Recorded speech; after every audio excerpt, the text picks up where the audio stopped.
2.5 కప్పులు శనగపిండి, 1 కప్పు బియ్యం పిండి. ఇటు శనగపిండితో చేసుకుంటే మెత్తగా ఉంటాయండి. బియ్య పిండి కూడా వేసుకుంటేనే క్రంచీగా ఉంటాయి.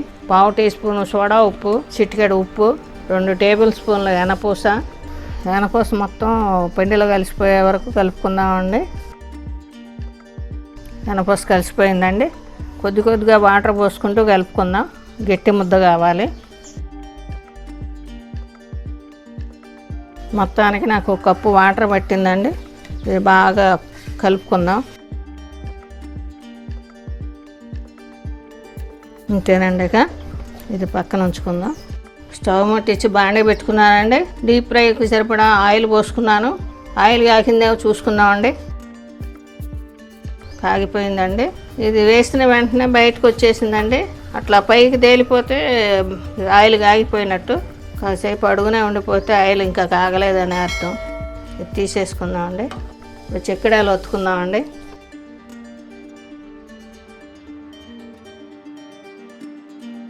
కిందకి మీదకి తిప్పుకుంటూ ఉండాలండి. తిప్పకుండా ఉంటే అడుగున మాడిపోయి పైన కాలకుండా ఉంటుంది. ఇది మీడియం సెగలోనే వేయించుకోవాలండి. లావు పూస కనుక తొందరగా వేగదు. ఫుల్ సెగలో పెట్టుకుంటే పైన మాడిపోయి లోపల ఉడకకుండా ఉంటుంది. వేగిపోయినాయండి. తీసుకుందాం. ఇట్లా గట్టిగా ఉన్నాయి.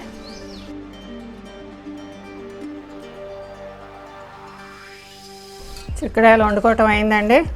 ఇట్లా చిన్న ముక్కలుగా తుంచుకుందాం. మొత్తం ముక్కలుగా చేసుకున్నానండి. ఈ పాకం పట్టుకుందాం. ఇప్పుడు 350 గ్రాములు బెల్లం తీసుకున్నానండి. దీంట్లో 1/2 కప్పు వాటర్ పోసుకుందాం. స్టవ్ ముట్టించుకుందామండి. ఇది కరిగించుకుందామండి. కరిగాక వడగట్టుకుందాం. బెల్లం కరిగిపోయిందండి. ఇది వడగట్టుకుందాం.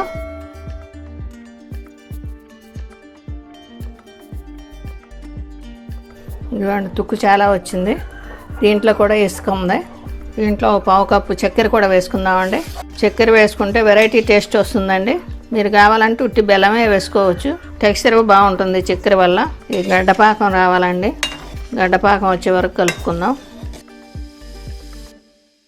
పాకం ఇట్లా నీడలో వేసుకుని చూస్తే వెంటనే పట్టుకోవచ్చండి. విడిగా వేస్తే పట్టుకోటానికి వీలు కాదు. ఇప్పుడు జీడీల పాకం వచ్చింది. ఇంకా గట్టిపడాలి. వెంటనే చూసుకుందాం. ఇప్పుడు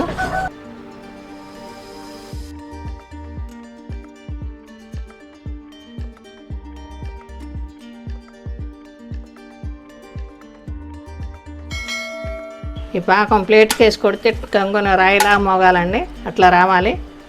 ఇప్పుడు వేసేసుకుందాం. వేలకు పొడి 1 టీ స్పూన్ వేసుకుందామండి.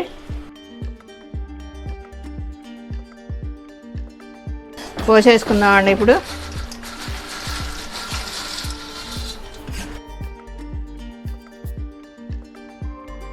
మొత్తం బెల్లం మొత్తం అన్నిటి కలిసేలా కలుపుకుందామండి. ఇట్లా బాండీ వెడల్పాటి పాత్రలో అయితే శుభ్రం కలుస్తుందని బాండీ పెట్టానండి.